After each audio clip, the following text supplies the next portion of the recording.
தங்கராஜும் ராஜலட்சுமி சரியான கடுப்பில் உட்காந்துட்ருக்காங்க. எப்போ முடியும் எப்போ முடியும்னு உட்காந்துருக்காங்க. அப்போ ராஜலட்சுமி கத்துறாங்க, ஏங்க இன்னும் நம்ம பார்த்துக்கிட்டு இருக்க வேண்டிய அவசியமே இல்லைங்க, அந்த மதியை வீட்டை விட்டு அனுப்பி விட்டுடலாம். நம்ம நேரத்தோடு தான் அனுப்புனா தானே வந்து யாரும் என்னமத்தி சொல்லுவாங்க, இப்போ யாரும் சொல்ல மாட்டாங்க, அனுப்பி விட்டுடலாம் அப்படிங்கிறாங்க. கொஞ்சம் பொறு, நம்ம வீட்டில் நடக்கிறதெல்லாம் நம்ம மாப்பிள்ளையோட சொல்லிட்டு தான் நம்ம செஞ்சுருக்கோம், புரியுதுல? மாப்பிள்ளைக்கு நான் ஃபோன் பண்ணுறேன், அவர் இப்போ தான் எந்திரிச்சிருப்பார் அப்படிங்கிறாங்க. இங்கே கால் போகுது, தங்கராஜ் எடுக்கிறாப்புல. என்னமாம்மா காலையிலே கால் பண்ணியிருக்கீங்களா என்ன அப்படிங்கிறாங்க. மாப்பிள்ளை ஏன் கேட்குறீங்க, நைட்டு பூரா தூங்கலை அப்படிங்கிறாங்க. அம்மா எதுவும் உடம்புக்கு முடியலையா, ஆஸ்பத்திரிக்கு எதுவும் போய்ட்டு வருமா, இல்லைனா வண்டி கிண்டி எதுவும் அனுப்பட்டுமா அப்படிங்கிறாங்க. மாப்பிள்ளை அதெல்லாம் சரியாக தான் இருக்குது மாப்பிள்ளை, இந்த வீடு தான் சரியில்லை, இந்த வீட்டில் தான் நிம்மதி இல்லை அப்படிங்கிறாங்க. மாமா என்ன, அவள் வேலைக்கு போகிறேன்னு சொல்லி ரொம்ப சீன் போட்டுட்டு இருந்தா, வேலையை விட்டு நிப்பாட்டியாச்சு, நீங்கள் சொன்னதை நான் செஞ்சு கொடுத்துட்டோமாம்மா அப்படிங்கிறாங்க. மருமகனே நான் சொன்னதை நீங்கள் செஞ்சு கொடுத்துட்டீங்க, இப்போ அதை விட பெரிய உரியாக இருக்குது, இந்த சுரேஷும் மதியும் பாடாப்படுத்துகிறாங்க அப்படிங்கிறாங்க. மாமா எனக்கு புரியல அப்படிங்கிறாங்க. அதாவது நான் நல்லா தான் இருப்பான்னு நினச்சிக்கிட்டு இருந்தேன், இல்லற வாழ்க்கையே உங்களுக்குள்ளே இல்லையா, இந்த விஷயமே எனக்கு இப்போ தான் தெரியும் மருமகனே அப்படிங்கிறாங்க. மாமா என் வீட்டில் வரும்போதே நான் தான் கேள்விப்பட்டேன், அதுபோக வாழ்க்கையை தொடங்குடா அப்படின்னு சொல்லி நான் தான் சொல்லிட்டு வந்தேன் அப்படிங்கிறாங்க. ஆமாம், இவன் வாழ்க்கையை தொடங்கணும்னு சொல்லி அவர்கிட்ட பேசியிருப்பான், உங்களுக்கு என்னதையும் அடிப்படி பேசியிருக்கா, இவனும் கோவத்தில் போலாருன்னு மதியம் வாங்கி விட்டான் அப்படிங்கும்போது சரிதானம்மா, நல்லது தானே, அடங்கி தானே இருக்கணும் வைக்கணும் பஞ்சாயத்தினா அப்படிங்கிறாங்க. மறுமணம் அதையும் கேட்குறீங்க, திருப்பி அதே மாதிரி செஞ்சு விட்டாமாம்மா மறுமணை, மேலே மறுபடியும் சுரேஷ் மேலே நீட்டி விட்டா அப்படிங்கிறாங்க. இதை கேட்டால் என்னமாம்மா சொல்கிறீங்க, அதை சுரேஷ் சும்மையாக இருக்கான் அப்படிங்கிறாங்க. சுரேஷ் எங்கே சும்மா இருக்கான், இவரை கூட வாழைய மாட்டேன்னுக்கிட்டு இருக்கான், அங்கே தான் இருக்கான், நீங்கள் பேசுங்க அப்படின்னு சுரேஷ்ட ஃபோனை கொடுக்குறாங்க. என்னடா நீ வீட்டுக்கு வந்த பிறகு அவள் வந்து கடாசி இருக்கா, நெத்தியில் உனக்கு ஒரு மாதிரி ஆகிருக்கு, வீட்டில் போனோன்னு எப்படி பண்ணியிருக்கா, நீ பார்த்துட்டா இருக்க அப்படிங்கும்போது மாமா ரொம்பவே கடுப்பாக இருக்குது, நீங்கள் சொன்னீங்களே அப்படிங்கிறது தான் அன்றைக்கி பொழுதுக்கு நான் கல்யாணத்தை பண்ணேன், இல்லைனா நான் பண்ணியிருக்கவே மாட்டேன் அப்படிங்கும்போது மாப்பிள்ளை தப்பாக நினச்சிக்காத, அன்னைக்கு நிலைமைக்கு நீ கல்யாணம் முடியாமல் நின்ற, மேடையிலுக்கு ஏற வனமேடைக்கு ஏறின பையன் கீழேனா நல்லா இருக்காதுங்கிறதுக்காக தான் என்கிட்ட கடவுள் ஒருத்தன் இருக்கான், அவன் மூட கல்யாணம் பண்ணி வச்சா சரியாக இருக்கும், அவள் துமுறையும் அடக்கிற மாதிரி இருக்குமேனு பார்த்தேன், கடையில் இங்கே வந்து ரொம்ப ஓவராக பண்ணிகிட்டு இருக்காளா, சரி நான் கால் பண்ணால் நல்லா இருக்காது, உங்கள் அப்பாவை உன் மாமனாருக்கு கால் பண்ண சொல்லு அப்படிங்கும்போது, அவன் மாமனாரே கிடையாது அப்படிங்கும்போது, சரி சரி ரொம்ப கோபமாக இருக்க, நானே கால் பண்ணுறேன் அப்படின்னு சொல்லிட்டு தங்கராஜ் வந்து மதியோட அப்பாவுக்கு கால் பண்ணுறாங்க. அந்த காலை பார்த்துட்டு இவர் எதுக்கு கால் பண்ணுறாரு, மதி வீட்டில் எதுவும் ஒரியான்னு தெரியல அப்படின்னு சொல்லி முடிச்சுட்டு இருக்கும்போது மதியோட அம்மா என்னங்க என்னாச்சு, ஃபோன் எடுக்கிறதுக்குள்ளே ஒரு மாதிரி ஏறீங்களே, என்னமோ என்ன ஒரு மாதிரி இருக்கீங்க அப்படிங்கும்போது, இல்லை தங்கராஜ் கால் பண்ணுறாரு, என்ன விஷயம்னு தெரில, மதி விஷயமாக தான் இருக்குமோ என்னமோ தெரியல, மதி வந்து அங்கே அவங்க வீட்டிலேருந்து அவன் மாமனார் வீட்டுக்கு போயிட்டேனால அப்படிங்கும்போது, ஆமாங்க நானும் பேசினேன், அங்கே தான் இருக்கா, இவர் எதுக்கு தான் கால் பண்ணுறான்னு கேளுங்க அப்படிங்கும்போது, ஹலோ அப்படிங்கிறாங்க. என்னங்க பிள்ளை வளர்த்து வச்சுருக்கீங்க, இங்கே வளர்ப்பே சரி கிடையாது போலையே அப்படிங்கிறாங்க. என்னங்க குறைச்சலாக வளர்த்து விட்டேன், என் பிள்ளையை நல்லா தான் படிக்க வச்சுருக்கேன், வளர்த்துருக்கேன் அப்படிங்கிறாங்க.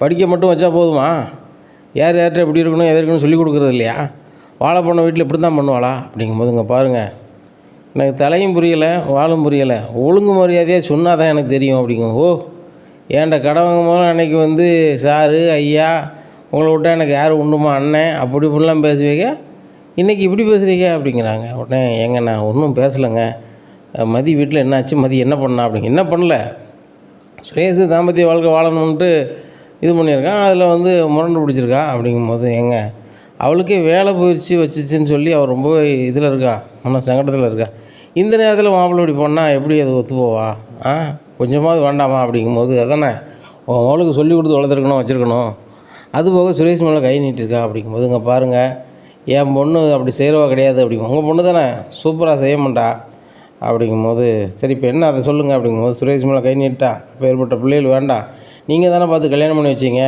நீங்களே எங்கள் அப்பா சொல்லி கூப்பிட்டு போகணுன்னு சொல்கிறாங்க அப்படிங்கும்போது, இங்கே மதியோட அப்பாவுக்கு பயங்கர வைரோக்கியமாகுது. சரி ரைட்டு என் மூலம் நான் பார்த்துக்குறேன் அப்படின்னு சொல்லிட்டு ஃபோனை வச்சுட்டாங்க. என்னங்க உங்கள் மூலம் நீங்கள் பார்த்துக்கிறேன்னு சொல்கிறீங்க, அப்போ மதி வாழ்க்கை என்ன ஆகும் அப்படிங்கும்போது, இங்கே பாரு நம்ம 2 பேரும் கல்யாணம் பண்ணி வச்சோம், அவன் எங்கே சந்தோஷமாக வாழ்றா, அவள் வாழ்க்கை கெட்டு போகிறதுக்கு அங்கே என்ன இருக்குது, பேசாமல் ஒரு வாய் கஞ்சி குடித்தாலும் நம்ம வீட்டில் சந்தோஷமாக குடிச்சிட்டு போட்டோம், ஏற்கனவே அந்த பிள்ளை வேலை பார்க்கும்போதே அந்த வீட்டில் மறுவாதியே இருக்காது, இப்போ வேலையும் போச்சு, இப்போ அங்கே இருக்கும்போது எப்படி இருக்கும், மாப்பிள்ளை வந்து மதி மேலே கை நீட்டிருக்காப்புல, பதிலுக்கு மதி கை நீட்டிருப்பாப்புல, இப்போ அவன் பொண்ணு கை நீட்டா வச்சுட்டான்னு பேசிகிட்டு இருக்காங்க, நாங்கள் போகிறேன் அப்படின்னு சொல்லிட்டு கிளம்பி போகிறாங்க. மதியோட அப்பா இங்கே ராஜலட்சுமி வீட்டுக்கு வராங்க. மதி எங்கே அப்படிங்கிறாங்க. நல்ல புள்ள வளர்த்துருக்கீங்க, நல்ல லட்சணமாக வளர்த்துருக்கீங்க அப்படிங்கிறாங்க. இங்கே பாருங்கள் எங்களுக்கு லட்சணம் வளர்க்க தெரியும், என்ன நடந்துச்சு அதை மட்டும் சொல்லுங்கள். என்ன நடந்தது சொல்லணும், மாப்பிள்ளை தான் உங்களை எல்லோரும் சொல்லியிருப்பாரு அப்படிங்கிறாங்க. ஒன்றும் சொல்லலை அப்படிங்கிறாரு. உங்கள் பொண்ணு மதி உங்கள் இருக்கால உங்கள் பொண்ணு சுரேஷ் மேலே கை நீட்டிருக்கா அப்படிங்கிறாங்க. மாப்பிள்ளை பண்ணது மட்டும் சரியா அப்படிங்கிறாங்க. அப்போ எல்லாம் தெரிஞ்சிருக்குல்ல அப்படிங்கிறாங்க. ஆமாம், மாப்பிள்ளை பண்ணது மட்டும் சரியா, என் பொண்ணு மேலே கை நீட்டலாமா, இதுதான் நான் கல்யாணம் பண்ணி கொடுத்தேனா வச்சேனான்னு கேட்குறாங்க. உங்கள் பொண்ணு இந்த வீட்டில் வாழ லாய்க்கில்லாத ஆள், கூப்பிட்டு போங்க அப்படிங்கிறேன். நீங்கள் சொல்லதெல்லாம் வந்து கேட்கணுன்னு அவசியம் கிடையாது. அதுபோக என் பொண்ணு வந்து இந்த வீட்டில் இருக்குன்னு எனக்கும் பிடிக்கல, எங்கள் பொண்ணுக்கும் பிடிக்கல. மதி நீ கிளம்பி வாமா அப்படிங்கிறாங்க. உடனே மலர் வந்து அப்பா அப்படிலாம் கோவப்படாதீங்க, இது வாழ இந்த வீடு இங்கேயே இருக்கட்டும் அப்படிங்கும்போது, இல்லைம்மா நீனும் ரேவதி ரொம்பவே சப்போர்ட் பண்ணுறீங்க, அந்த சந்தோஷத்தில் நான் என் வீட்டில் இருக்கேன். ஆனால் இந்த வீட்டில் அப்படி இல்லைம்மா, எல்லோரும் என் மோளை வந்து ஓரம் கொஞ்சனையாக தான் பார்க்காங்க. இப்பேற்பட்ட வீட்டில் என் மோகம் இருக்குது, எனக்கு பிடித்தமும் இல்லை, மன நிம்மதியும் இல்லை. ஒரு வாய் கஞ்சி குடித்தாலும் என் வீட்டில் குடிச்சிட்டு போகிறா, மதி வா கிளம்பலாம் அப்படிங்கிறாங்க. இல்லைப்பா நீ வாம்மா போகலாம், உன்னோட சுயமரியாதை வந்து எனக்கு முக்கியம்மா வா அப்படின்னு சொல்லி வெளில கூப்பிட்டு போகிறாங்கப்பா. நீ எதுவும் மனசு எதுவும் கஷ்டமாக இருக்கியாப்பா அப்படிங்கிறாங்க. இப்போ தான் மனம் நிறைவாக இருக்கம்மா, தேவையில்லாமல் இந்த வீட்டில் உனக்கு கல்யாணம் பண்ணி கொடுத்துட்டேன், உன் கல்யாணத்துக்கு அப்புறம் வாழ்க்கை நல்லாயிருக்குன்னு நினச்சேன், ஆனால் உன் வாழ்க்கை நம்ம வீட்டில் இருக்கிறதோட ரொம்ப மோசமாக போச்சு. வா அப்பா பார்த்துக்குறேன், இருக்க கஞ்சி ஆளுக்கு பாதியாக பகிர்ந்து குடிப்போம் வா அப்படின்னு சொல்லி கூப்பிட்டு போயிடுறாங்க. வீட்டில் போனோன்னா மதியோட அம்மா அழுகிறாங்க. உடனே அவங்க அப்பா சொல்கிறாங்க, ஏன் அழுற, நம்ம பிள்ளை நம்ம வீட்டில் தான் சந்தோஷமாக தான் இருப்பா, நம்ம வீட்டை விட்டா வீட்டுக்கு போகணும் வைக்கணும்னு சொல்லாத. அந்த சுரேஷ் சரியில்லை அப்படின்னா சுரேஷை நீக்கி விட்டுட்டு என்ன பண்ணணுமோ பண்ணுவோம் அப்படிங்கும்போது, இல்லைப்பா இப்போ அதை பற்றி எதுவும் யோசிக்க வேண்டாம் அப்படிங்கிறாங்க மதி. சரி நான் எதுவும் பேசலை, உங்கள் அக்காட்ட நீ பேசிக்கிட்டு தங்கச்சி விட்டுறாங்க. ஏன்க்கா என்னாச்சு அப்படிங்கும்போது, நானே ரொம்ப வேலை போயிடுச்சுன்னு சொல்லி கடுப்பில் இருந்தேன், இவர் வேறு தாமத்திய வாழ்க்கை ஆரம்பிக்கணும் பக்கத்தில் இருந்தால் கடுப்பில் இருந்தேன், கத்துனேன். அவர் ரொம்பவே கணக்க ஆரம்பிச்சிட்டாரு. அவர் ஒரு குடுப்பு கொடுத்தாரு, இப்போ அதில் நானும் ஒன்று கொடுத்தேன். நம்ம அப்பா நான் சும்மையாக வளர்த்துருக்காரு, நீ ஒரு தாளுக்கு ஒன்று செஞ்சேன்னா அவங்க ஒரு மாதிரி செஞ்சாங்க, நீ அதுக்கு எதாவது பண்ணி விட்டுருந்தானே சொல்லியிருக்காரு, அதான் பண்ணி விட்டேன் அப்படிங்கிறாங்க. சூப்பர்க்கா, சரிக்கா இப்போ என்ன பண்ண போகிறேன் அப்படிங்கும்போது, வேலைக்கு இப்போ புதுசாக அப்ளை பண்ணியிருக்கேன், அதுக்கு ஒரு எக்ஸாம் இருக்குது, அதை முடிச்சிட்டா நல்லாயிருக்கும். அந்த வீட்டில் அவர் பார்க்குற வேலை தான் பெரிய வேலை, சர்க்கார் வேலைன்னு சொல்லிகிட்டு இருக்காங்க. அதோட பெரிய சர்க்கார் வேலைக்கு நான் போயிட்டேன்னா அதுக்கப்புறம் அந்த வீட்டில் உள்ளவங்க சரியாயிருவாங்கள்ல, நான் போகிற வேலையை பார்த்துட்டு அவ்வளோ பேரும் அலறணும் அவங்க அப்படிங்கிறாங்க. அக்கா அப்படி பண்ணுக்கா, உன்னால் முடியும், உங்கள்கிட்ட படிக்கிறவங்களுக்கு எவ்வளோ பேர் நீ உற்சாகப்படுத்தி எவ்வளோ பெரிய ஆளாக்கியிருக்க, உன்னால் ஆக முடியாதா அப்படிங்கும்போது, அழகாக ஆகலாம். எனக்கு அந்த மாத்திச்சு வேலை ரொம்பவே நல்லாவே பிடிச்சிச்சு, அதை பார்த்துக்கிட்டு வச்சுக்கிட்டு நல்லா சந்தோஷமாக இருக்கலான்னு பார்த்தேன். கடைசியில் இவங்கெல்லாம் வந்து நம்மளை குறைச்சி மதிப்பிடையில் நம்ம வந்து கண்டிப்பாக முன்னேறி காட்டணும் வைக்கணுங்கிறத ஒரு எண்ணம் வருது. அதுபோக ரேவதி நீ சொன்னாங்க, ஒரு வேலை உங்களுக்கு போகுதுன்னா மதி, இதோட சிறப்பான உனக்கு வரப்போகுது தான் அர்த்தம், நீ கவலைப்படாதான்னு சொன்னாங்க. கண்டிப்பாக நான் வந்து வருவேன். என் வேலையை வந்து இல்லாமல் ஆக்குனது யாரோ ஒன்று, அது மட்டும் நடந்திருக்கு, அதை மட்டும் நல்லாவே புரிஞ்சிக்க முடியுது அப்படிங்கும்போது, ஏக்கா ஒருவேளை இந்த தங்கராஜ் பண்ணியிருப்பாரோ அப்படிங்கும்போது எனக்கும் அதான் டவுட்டாக இருக்குது. ஏன்னு கேட்டால் என் வேலையில் பெர்மனன்ட் பண்ணதுக்கு அளவுக்கு போயிட்டாங்க, லிஸ்ட்டில் கூட என் பேர் தான் ஃபஸ்ட் செஞ்சு எனக்கு நல்லாவே தெரியும், திடீர்னு வந்து இப்படி ஆகிருக்கு. நான் விசாரிக்கையில் பியூன்னு சொன்னார், தங்கராஜனை வந்தார் வச்சார், கரஸ்பாண்டன்ட் பார்த்தாரு அப்படின்னு சொன்னார். அதுக்கப்புறம் தான் லிஸ்ட்டில் என் பேரே இல்லாமல் போயிருக்கு அப்படிங்கிறாங்க. ஏக்கா இந்த மாதிரி வேலைலாம் அவர் பார்த்தாலும் பார்ப்பார் அப்படிங்கும்போது, கண்டிப்பாக பார்த்துருப்பாருன்னு நினைக்கிறேன்.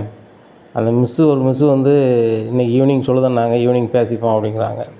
சாயந்தரம் ஃபோன் பண்ணி கேட்குறாங்க, மதி நீ சொன்ன மாதிரியே தான் உங்கள் வீட்டில் உள்ளவங்க சொந்தக்காரங்க அவர் தான் வந்து வேலையே கொடுக்கக்கூடாது, எங்கள் வீட்டு பிள்ளைங்க பார்க்க எங்களுக்கு பிடித்தமும் இல்லை, அவளுக்கும் பிடித்தமும் இல்லை, சும்மா தான் வந்துட்டுருக்கா போயிட்டுருக்கா, அதனால் வேலை வேண்டாம்னு சொல்லியிருக்காங்க, அதனால தான் பெர்மனன்ட் பண்ணலை. கரஸ்பாண்டன்ட் வந்து தங்கராஜ் அவர் வந்ததை காட்டக்கூடாதுங்கிறதுக்காக கொண்ட அப்படி பேசியிருப்பார், மற்றபடி உங்கள் வீட்டில் சொல்லி தான் வந்து வேலையிலேருந்து ஒன்று ரிலீவ் பண்ணியிருக்காங்க அப்படிங்கிறாங்க.